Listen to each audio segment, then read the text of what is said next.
is equal to 64. So this is an equality constraint, and we need to solve this, right? So this is our objective function here, and this is my constraint. All right.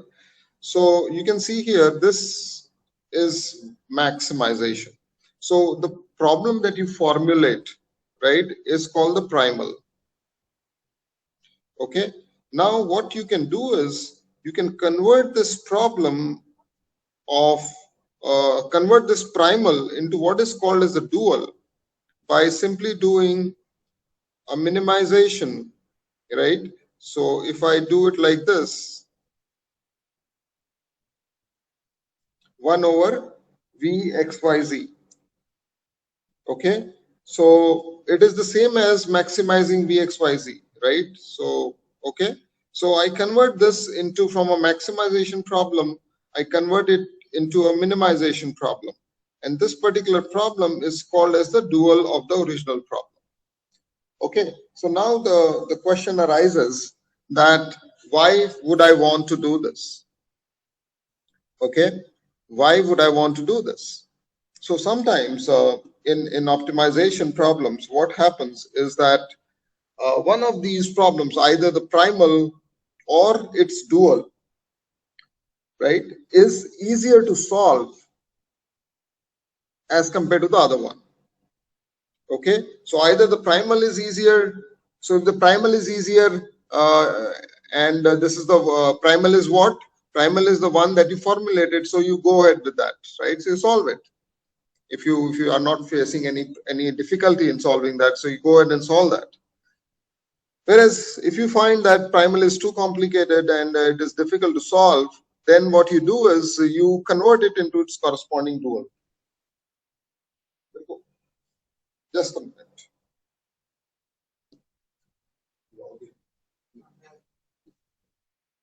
Okay, so so we convert it into its dual, and then what we do? So we try to solve the dual and we expect that the dual is a simpler problem to solve. All right. Okay. But if I solve the primal and if I solve the dual, is it going to work in the sense that the solution of the dual may be different than the solution of the primal,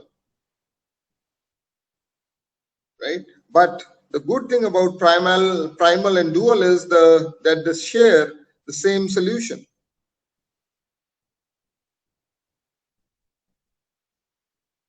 Okay, so this is very important point. So primal and dual share the same solution. Now we'll talk about when we discuss some of the algorithms, that how to convert a problem from primal to dual and from dual to primal, right? And again, there is one more thing, that dual of dual is what?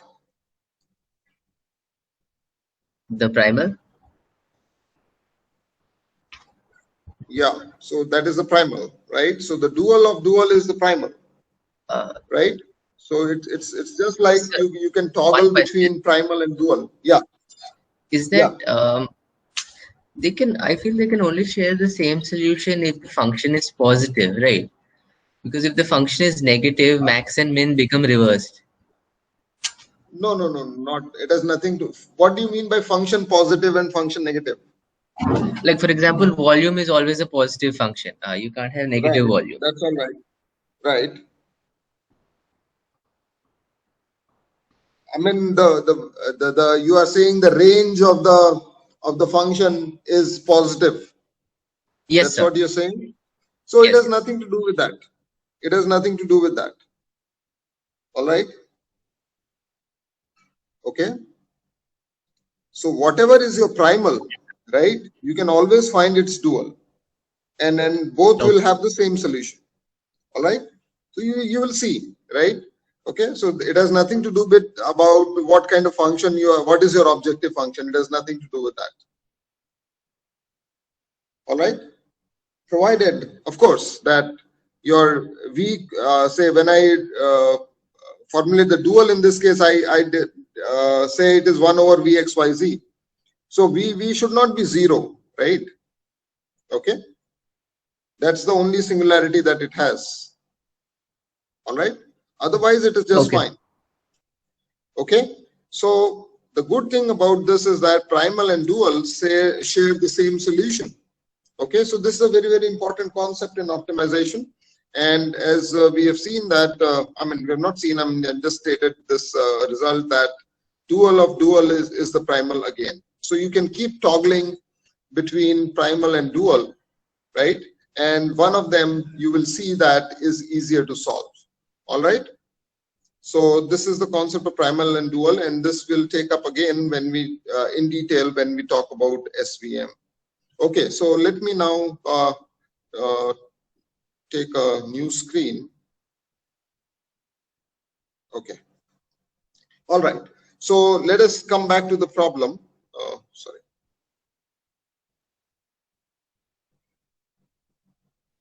Yeah. So let us come back to the problem of maximizing V, which is X, Y, Z, that is the volume, and subject to the constraint. So I have to do what? I have to maximize the volume subject to the constraint xy plus yz plus zx is equal to 32. I've divided by 2, right, on either side. So this is what? So this is a typical optimization problem. Typical in the sense that this is the typical format of an optimization problem. You have an objective function, which could be function of 1 variable, 2 variables, n variables, and then it is subject to some kind of constraints. Constraints can be linear, non-linear, they can be equality, inequality constraints, right? So once you have this, so what you need to do is you need to formulate the Lagrangian. Okay, so formulate the Lagrangian now.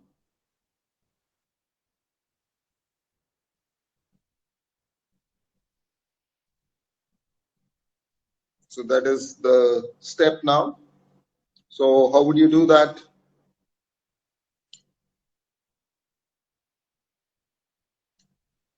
So write down the, you keep writing this, right? Okay, because then only you will get a feel of how to solve these problems. So solve this problem.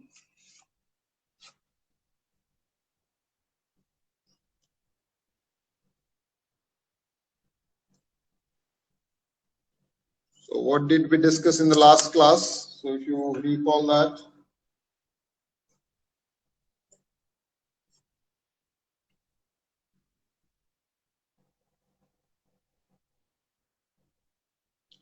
Formulate. So this is your objective function. These are your constraints. So fx, oh sorry, vx. So here we are using vx is equal to lambda times gx. Sorry, the constraint. So if I call this gxyz is equal to xy plus yz plus zx, right? Okay. Then vy is equal to lambda times gy and vz is equal to lambda times gz. So what is this? So vx is what now? Yz is equal to lambda times gx. Gx is how much? Gx is y plus z. So it will be cyclic. So Vy is how much? Xz is equal to lambda times xz, so yz. So it will be x plus z and xy is equal to lambda times x plus y. All right. And you have another one, xy plus what? Yz plus zx is equal to 32. So you have now how many equations? 4 equations. And how many unknowns you have? 4 unknowns. All right.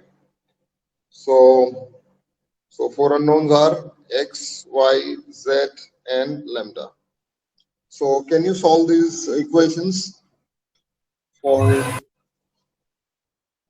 yeah? Yes, sir, we can just divide the first and second equation. We will get x equals y. We divide second and third equation. We will get y equals z. So x equals y equals z. So try to solve this. I mean, take a minute to solve this. All right.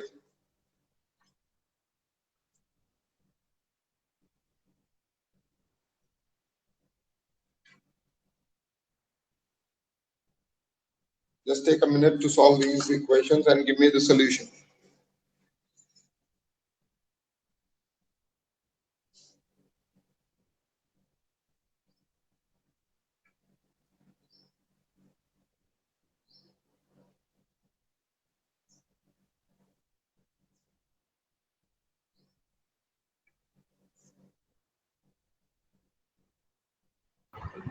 Sir, could you repeat how you formed the 4 equations?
Yes, anyone could come up with a solution?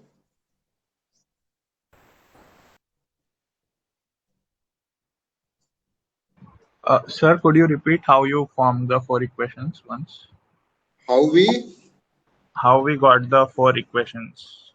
4 equations. So did you attend the last class? Yes, sir. So what was told to you? How to formulate the Lagrangian?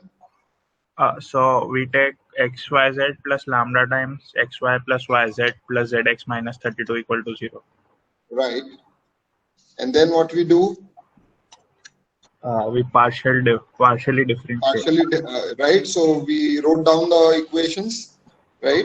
Partial derivative with respect to the variables that are involved in the objective function. Okay, yeah. Yeah. So you see that. Okay, yeah, sorry. Thank you. So now we have these 4 equations, right? So you figure out how we got this. We discussed this in the last class. That's okay. So just check it. So now you tell me what would be the solution for this equation, for these equations. These are 4 equations and I have 4 unknowns, right? So tell me the solution.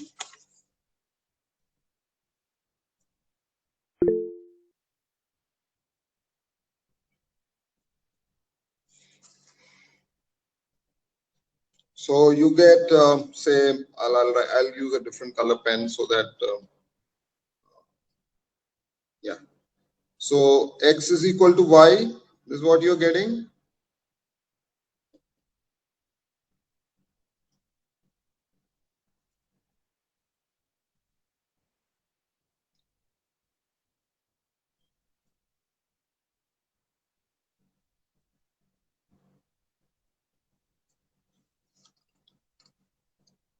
Yes, anybody has come up with a solution for this particular problem?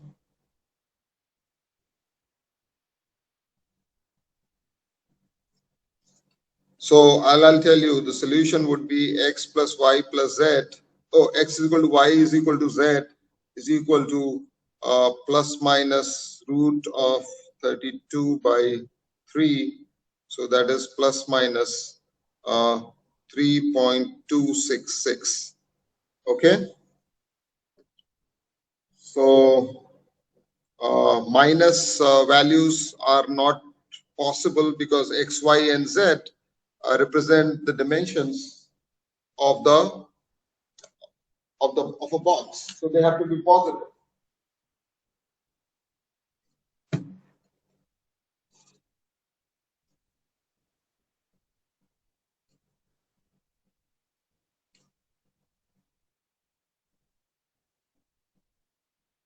All right.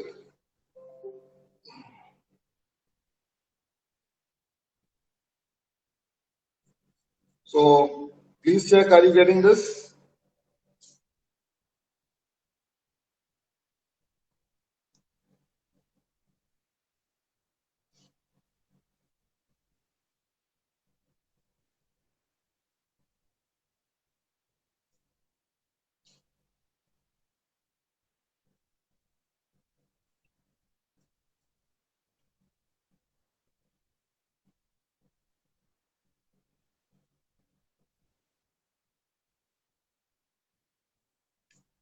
Okay, so what will be the volume?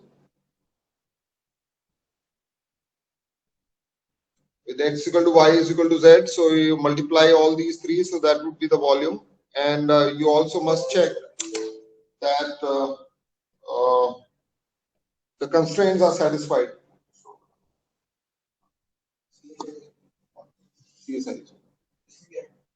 GOEL.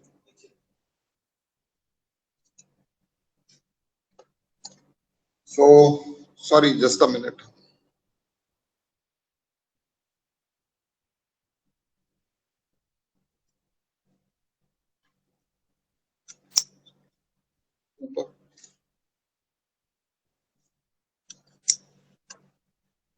Yeah. Okay. So all of you are fine with this. All right. So now let me take up another problem.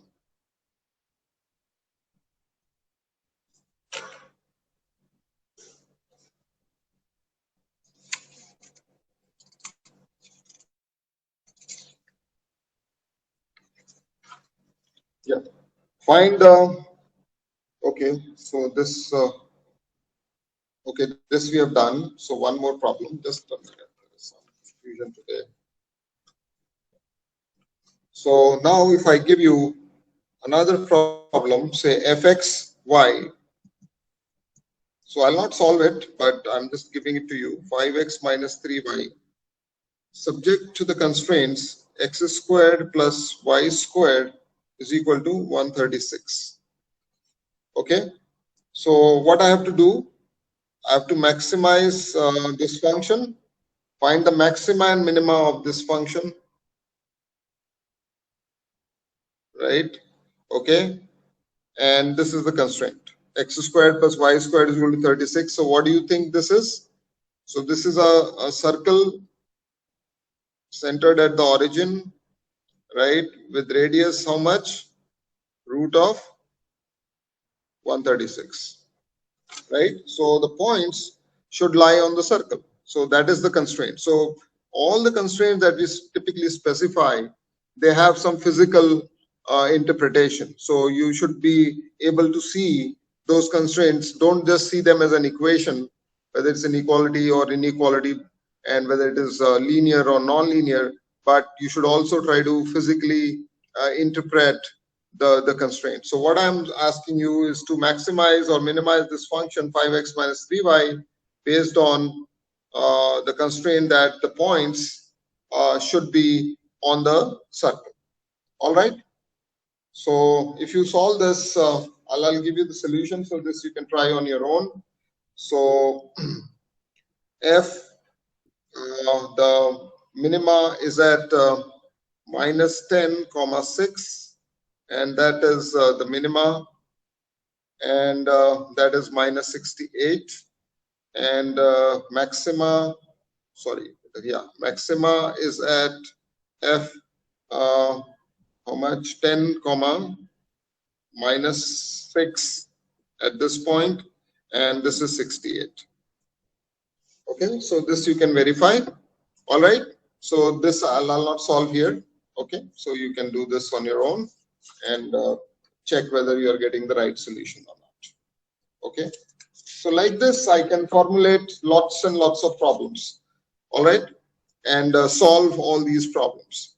Okay, so if I now take you back to, so I'll take introduce a new slide. Yeah. So now I'm going to talk about the Bayesian matrix, which I introduced in the last class, right? So let us see how we can solve problems of maximizing or minimizing a function which is of multiple variables, right? So suppose I have a function which is like this, x, y, z, or for that matter, I have a function which is a which depends on n variables. It's a function of n variables, right? So if I have this function and I have to solve it for maxima or minima, and this is an unconstrained problem, right? So constraint problems, we are getting some idea that we can solve them using the Lagrangian multipliers, right? Okay, so I'll give you more complicated Lagrangian multiplier related problems later, but let us now complete this part. So one variable we all understand. So fx, if fx is given to me, I understand everything, how to find the maxima, minima, and so on, right? Now let us see if I have a function of n variables, right? So how do I solve this? So let me straight away give you a problem to solve, and while solving the problem, we will look at different aspects of this Bayesian matrix. Okay, so the problem that I'm going to solve is fxy is equal to 3x squared plus 2y cubed minus 2xy. All right.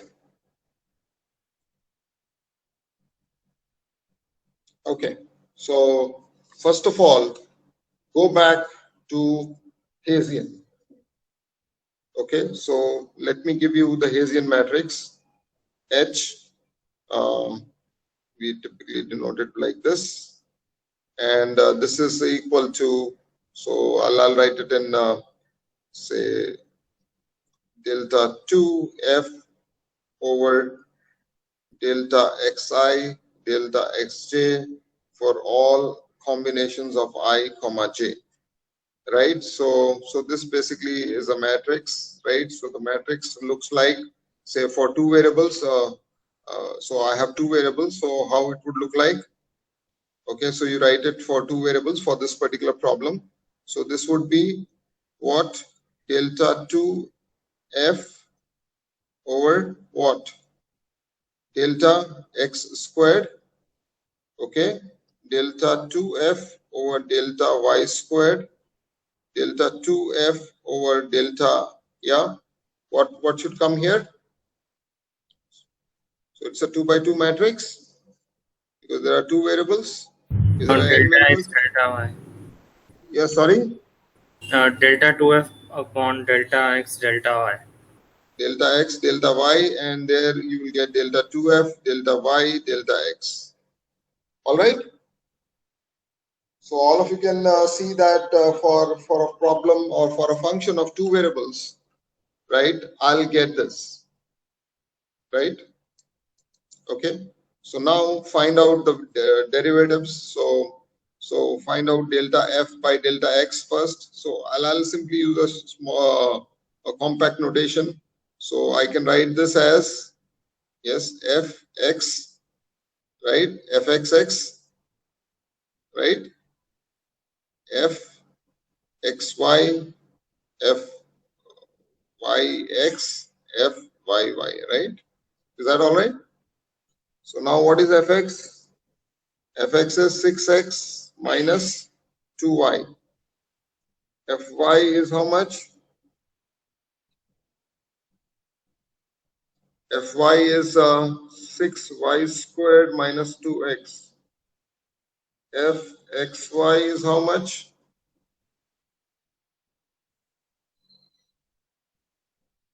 f y x, right? Fyx is how much? -2. So we have all the things. No, fx squared. Fxx is how much? 6. And fyy is how much? 12y, right? So what is the matrix that I'm getting? I'm getting a matrix which is 2 by 2, and it is 6 -2 -2 and 12y. Is that all right? Is this the Hessian matrix that all of you are getting?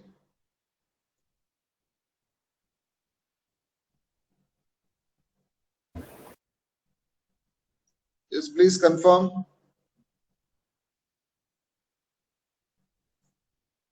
Yes, sir. Okay. So now I'll take it from here, and actually this we cannot save this screen, so there is an issue. So I'll just write a few things again, right? Okay, so the hxy is equal to 6 -2 -2 and 12y, right? All right. Okay, so now for finding the stationary points, what we do, so we put fx is equal to 0 and fy is equal to 0. So this implies that 6x minus 2y is equal to 0, and this implies that 6y squared minus 2x is equal to 0. 2x. Okay, so if you solve this, what do you get? X is equal to 3y squared, and what else do you get? And you get 3x minus y is equal to 0. So if you plug this into this equation, what do you get? 9y squared minus y is equal to 0, right?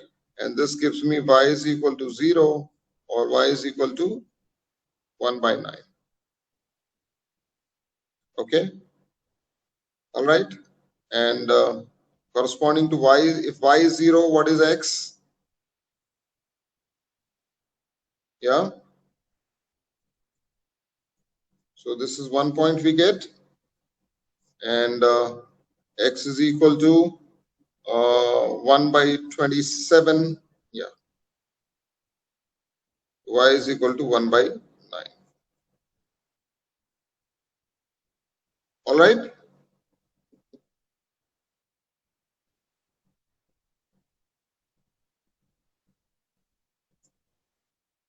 All of you are okay with this?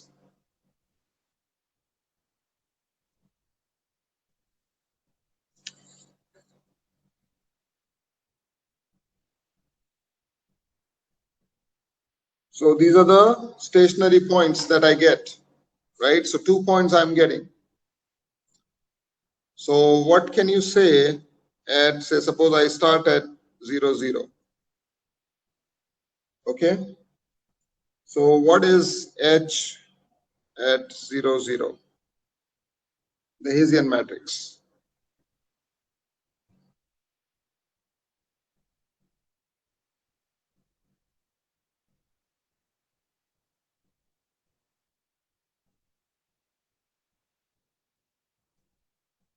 Yeah?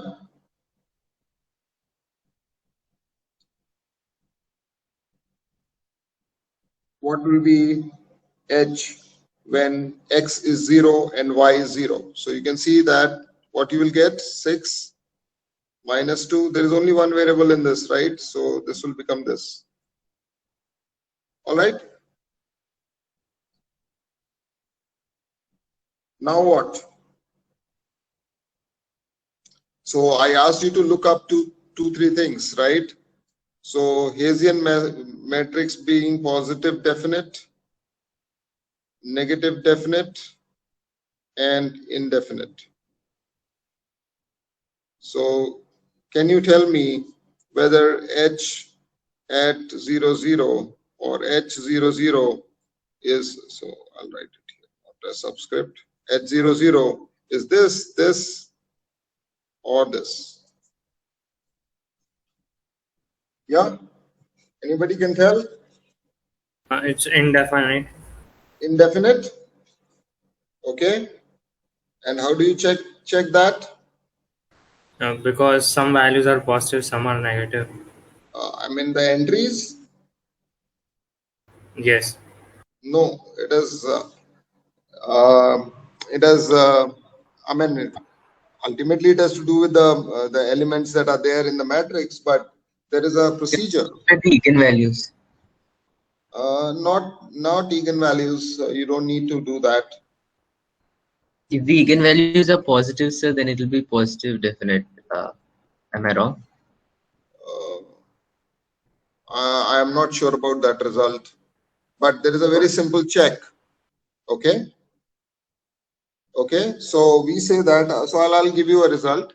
H is okay positive definite if and only if, right,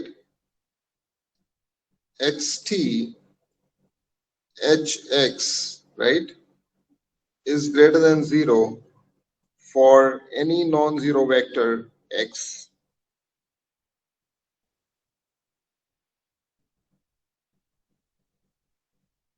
So this x cap has to be a non-zero vector.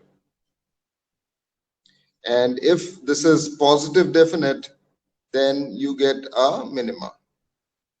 Okay. So you take a vector x which is non-zero. Okay. So typically we take what? We take xy. Okay. Okay. And then we do what?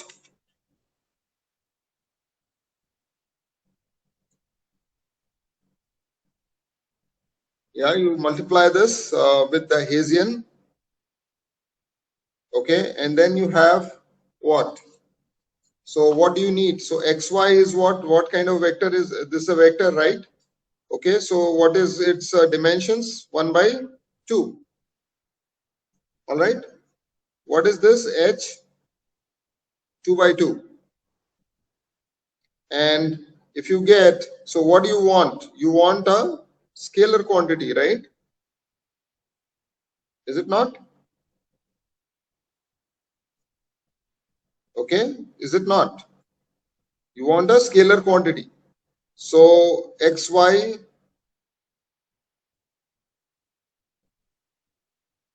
is what? So I take the transpose of this, right? So you see this. So this would be what? 2 by 1, right?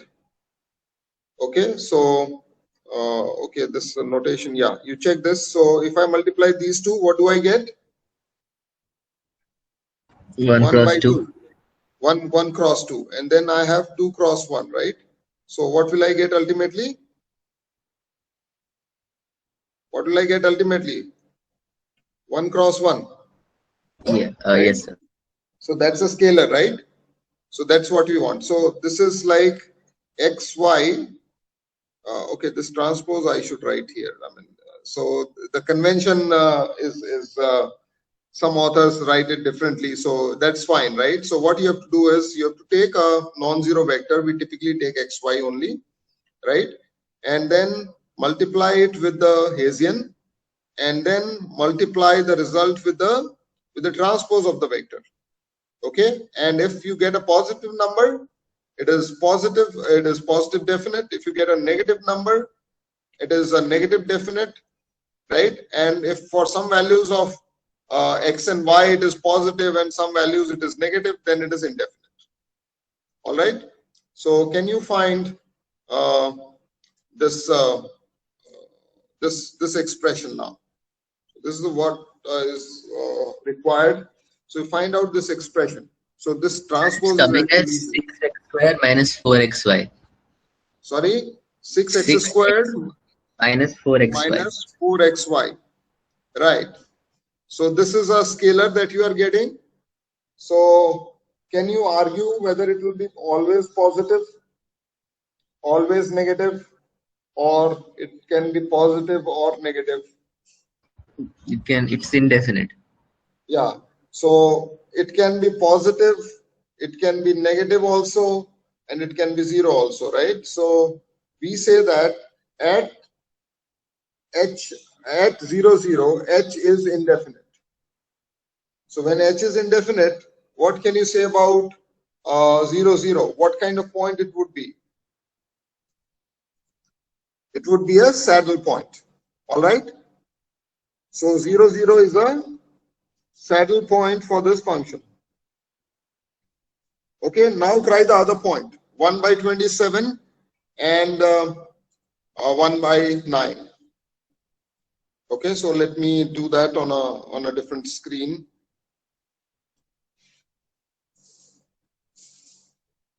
So now you take 1 by 27 and 1 by 9. H is 6 minus 2 minus 2 and sorry 12y, right? So this is your H. So you feed in the values. So H at this point, okay, so this X, right?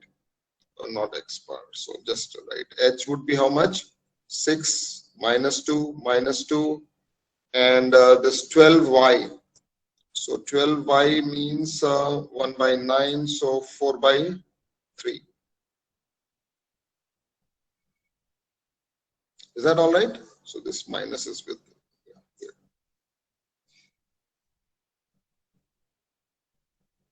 Okay. So now what you do? You take again a point, a vector, sorry, xy,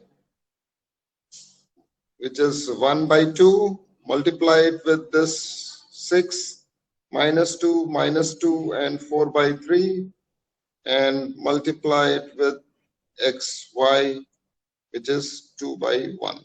So 1 by 2, 2 by 2. So tell me what you are getting.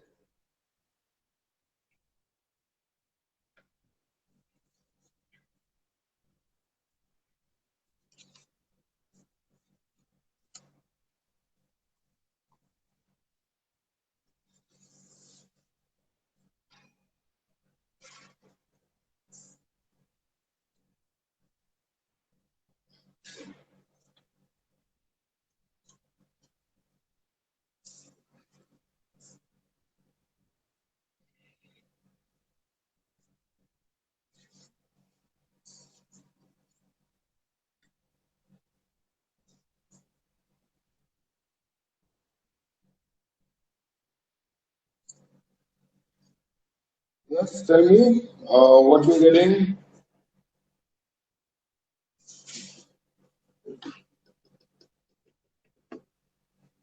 Uh, 6x squared minus 4xy plus 4y squared by 6x squared minus 4xy okay plus 4y squared by 3.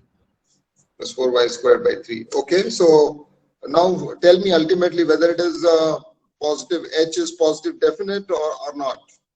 Whatever expression you are getting, that is fine.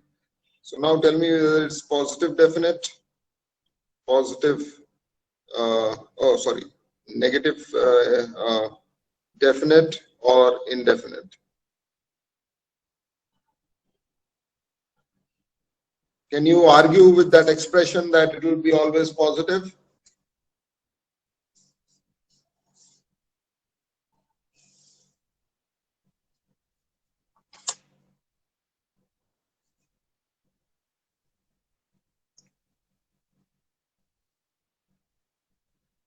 So you check this.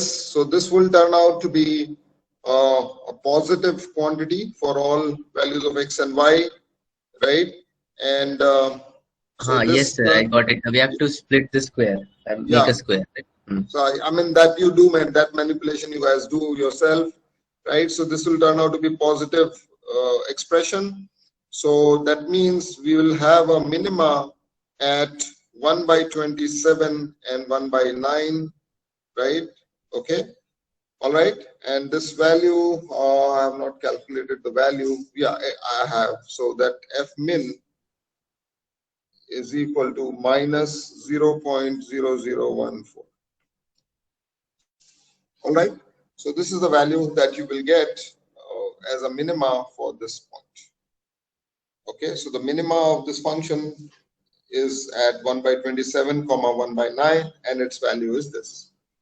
So have you understood the process of finding maxima or minima or saddle point for a function which is a function of multiple variables, and it is an unconstrained optimization problem?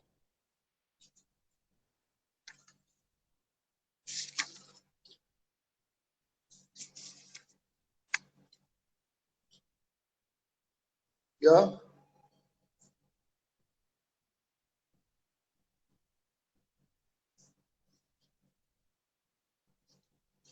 All right. All of you are okay?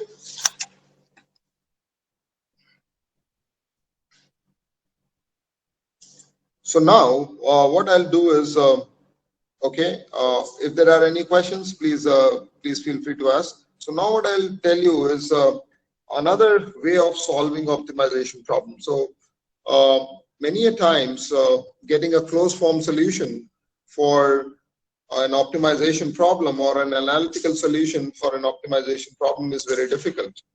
So we need to resort to what are called as numerical techniques.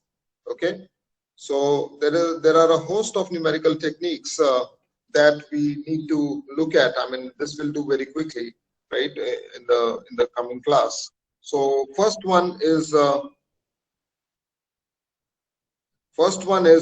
actually called as the golden search. So you please look it up, right? Then there is a Newton's method. Okay, and then there is one more that we'll do, and that is called as the gradient descent. And as I told you earlier also, this gradient descent is at, and its variants are at the center of neural networks and CNNs, deep neural networks, right?